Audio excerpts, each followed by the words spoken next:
possible warship visual. Mark that bearing.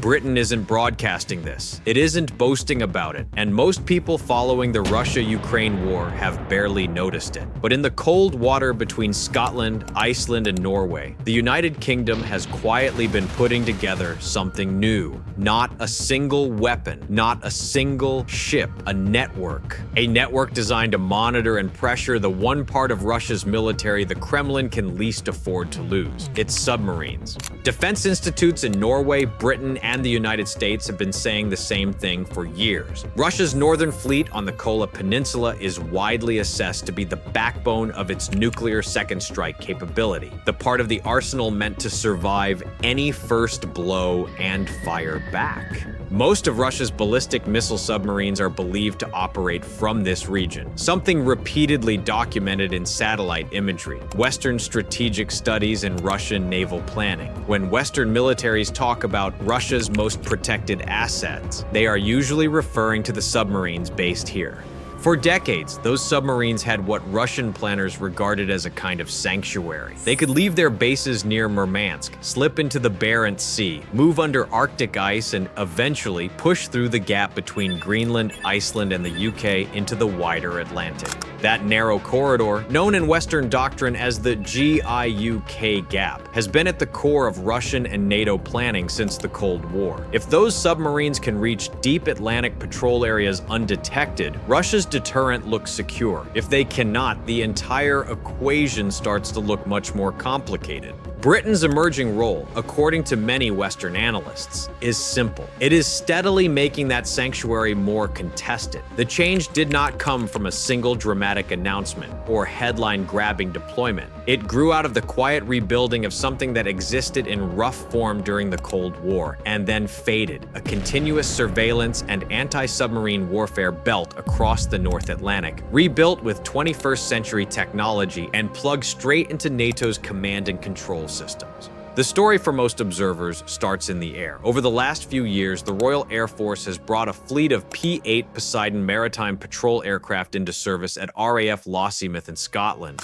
The UK bought 9 of them, and NATO's own maritime command has noted publicly that they operate alongside American and Norwegian P-8s over the Norwegian Sea and the GIUK Gap. These aircraft are designed for one main job: hunting submarines. They drop sonobuoys into the water, scan for periscopes and masts with powerful radar, listen for engine noise, and relay what they see and hear into Allied command centers within minutes. On their own, they would already be a serious problem for any submarine commander. But they are not operating on their own. They are tied into a wider web. Norwegian and US P-8s, seabed sensors in key choke points, long-range radar sites in Norway, Iceland, and the UK, and satellite communications links like Britain's Skynet constellation all feed into a shared operational picture. NATO does not publish every technical detail, but defense white papers, parliamentary hearings, and Scandinavian intelligence reporting show enough to make the outline clear. The old Cold War GIUK Gap has been reborn as a modern digital barrier, with far more data and far less delay than anything that existed in the 1980s. Russian submarine crews are widely believed to feel that pressure. Norwegian defense services have publicly noted that Russian patrols from the Kola Peninsula have grown more active since 2022, and that NATO has responded with more frequent monitoring and exercises. Western naval analysts often describe the North Atlantic today as one of the most intensely monitored stretches of ocean on Earth. The UK sits near the center of that monitoring effort, not as a lone actor, but as a key node in a multinational system. Under the surface, the picture looks similar. During the Cold War, the United States and Britain operated long undersea acoustic arrays that listened for Soviet submarines crossing the Atlantic. Some of that system was cut back in the 1990s, but open sources and expert testimony suggest that a new generation of sensors is now being laid, often framed publicly as critical infrastructure protection after the Nord Stream pipeline attacks. Governments talk about protecting seabed cables and pipelines, but analysts note that similar technologies can pick up the low-frequency signatures of large submarines moving through choke points.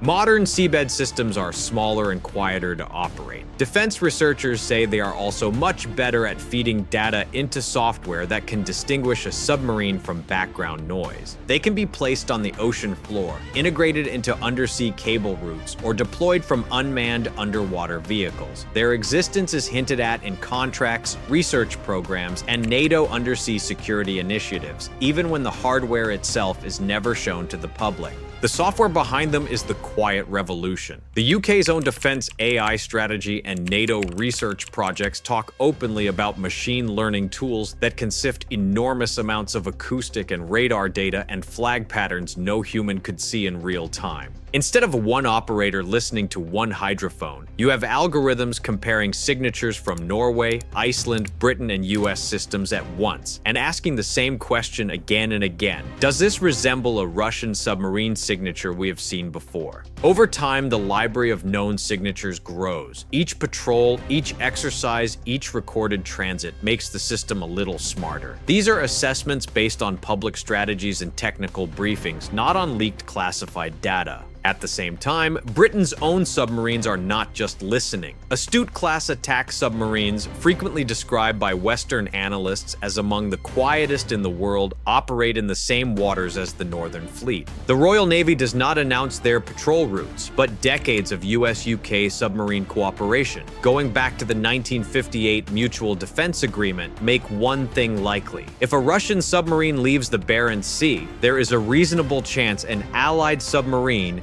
is aware of it at some stage, shadows it for part of its journey, and records the acoustic fingerprint it leaves behind.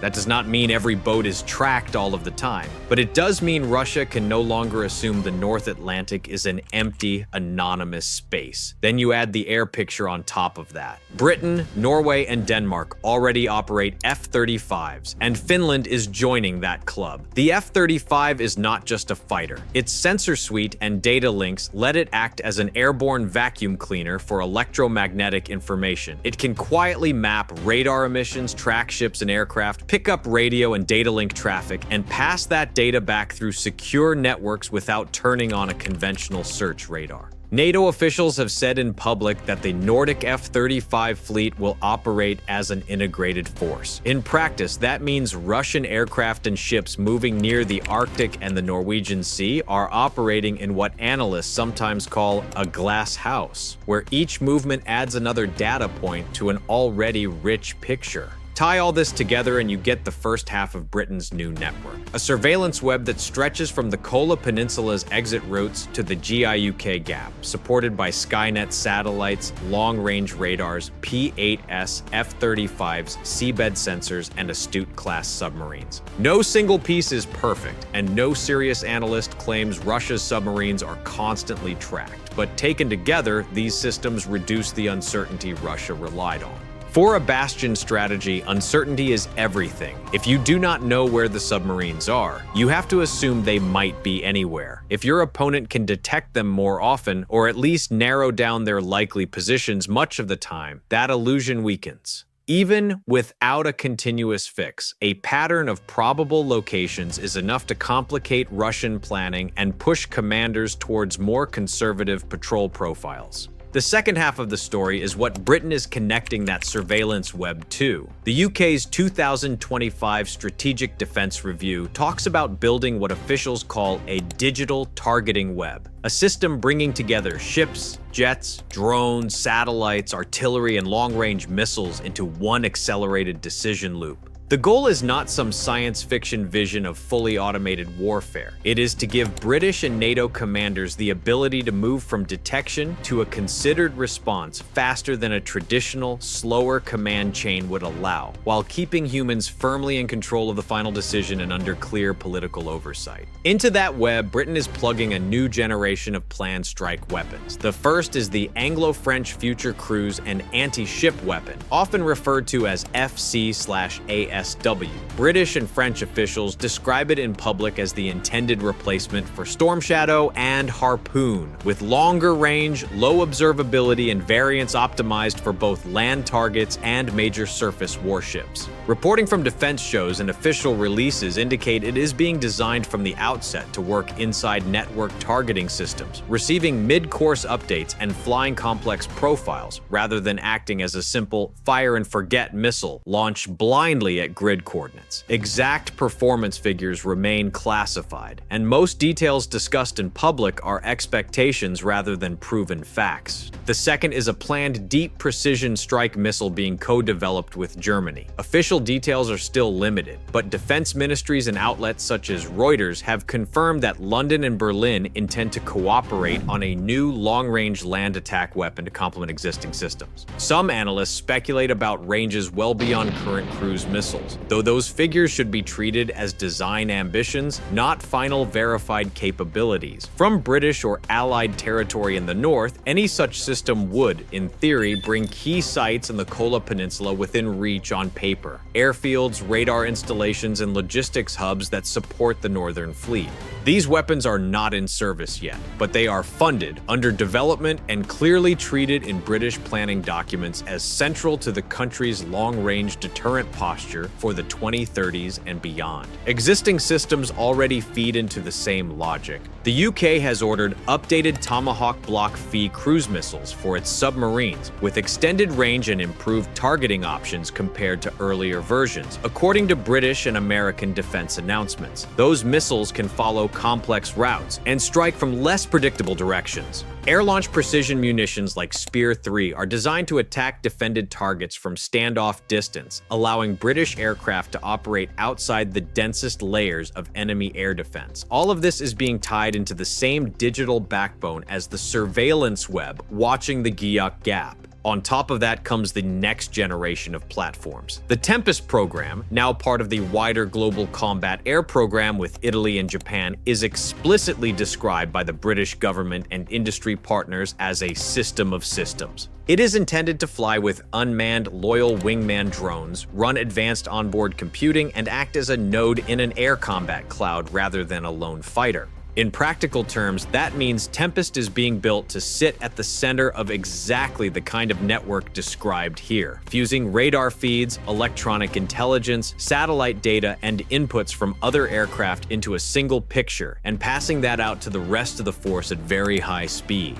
By the time aircraft like Tempest arrive in service in the 2030s, the network Britain has started in the high north is likely to be more mature. More satellites, more seabed sensors, more P-8 rotations, more F-35s, more long-range missiles on land, at sea, and in the air. The individual pieces are visible in open Ministry of Defense contracts, NATO exercises, space strategy documents, and defense industry announcements. The direction of travel is clear, even if individual timelines and exact specifications may change. So what does that actually mean for Russia? It does not mean that Britain or NATO can simply neutralize the Northern Fleet or Russia's nuclear deterrent. Nuclear stability does not disappear in a single upgrade cycle, and serious Western studies are careful to emphasize that Russia retains substantial submarine, air, and missile forces and significant room to adapt. What this emerging network does is change the balance of risk and uncertainty. A submarine whose crew believes NATO can monitor or constrain its movement at key choke points has to be more cautious about where it patrols and how often it goes to sea. An air force that knows F-35s and Nordic radars are watching the Kola region has to assume its bomber deployments are logged, archived, and studied for patterns. Naval planners who know their bases and radars may eventually fall within the envelope of British and Allied long-range missiles have to plan for a future in which distance alone is no longer enough to guarantee survivability.